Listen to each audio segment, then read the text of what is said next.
running an independent jewelry store is basically chaos. I mean, imagine the flow chart in a typical day. What that would look like, it would probably look like ants on an anthill. Oh, now imagine what it might sound like. It might sound a little something like this.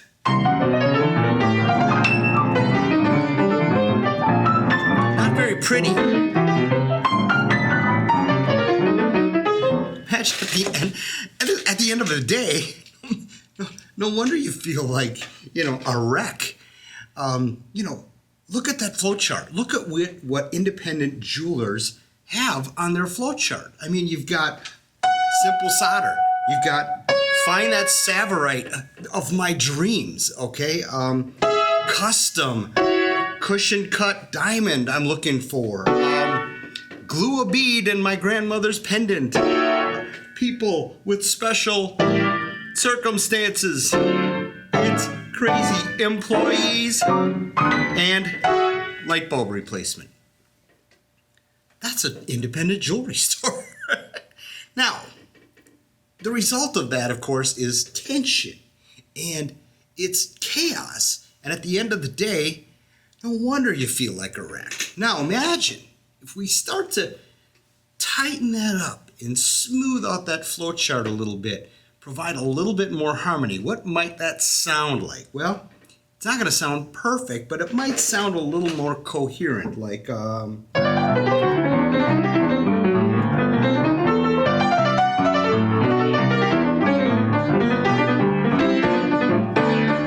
least we're in the same chords.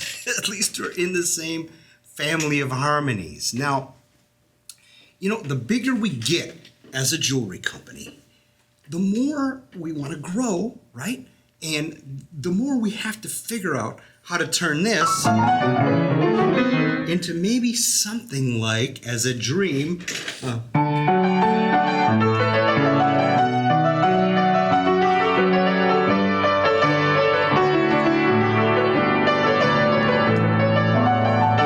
something a little bit more pleasant to listen to, perhaps with a better tuned piano, of course. But, one of the ways that we can start to even out that flow chart a little bit is by training. Now, I'm a trainer, but I think there's some ways that you can do this. You can approach this if you're a smaller store and you can't afford to do the kind of training that larger chains do. There's some things that you can do. And mainly it's creating a weekly conversation, okay?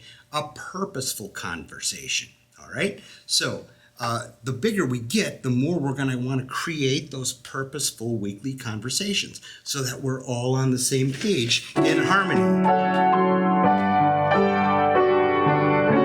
Beautiful harmony. How do we do that? Well, if you're a multi-store chain, listen, training is a non-negotiable. You have to train. Why? Because now you have many, many stores and you need to smooth out that chaos a little bit. So how do they do it? They do it with training. Weekly conversations talking about this is how we're going to do things. These are our non-negotiables, holding each other accountable, those types of things. Now, what if you're a single store and you're more successful? You're a multi-million-dollar door. Well, you may not have, like multi-store chains may have one person in charge of just training everybody.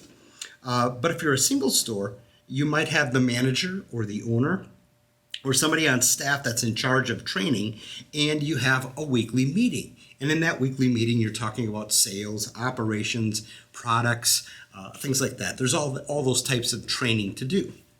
But what if you're a mom and pop store? What if there's 2 people on staff? What if there's 4 people on staff and you don't have that purposeful weekly training? Well, you can create conversations, and conversations are a fantastic place to start. So, for example, you can create conversations while you're setting up.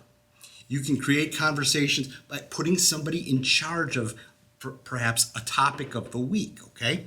And this doesn't have to be a sit-down thing on Friday or Monday morning. It could be something, like I said, like while you're setting up. With my store training program, it's a 10-minute video once a week. And there's some people that don't even watch the video, but they listen to it while they're setting up. And then they talk about it after they're done. Now, another thing that you can do is you can simply have conversations between customers.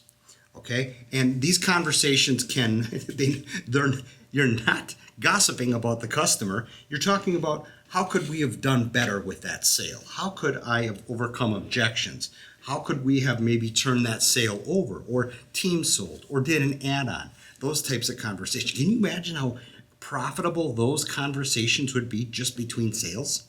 So, you don't have to look at training as this $50,000 a year type thing, and it doesn't have to be this big educational course that everybody subscribes to. That's great and that's important, right, if you're at that level. But if you're not at that level, simply creating weekly conversations can help to smooth out that whole flow chart from chaos to something a little nicer.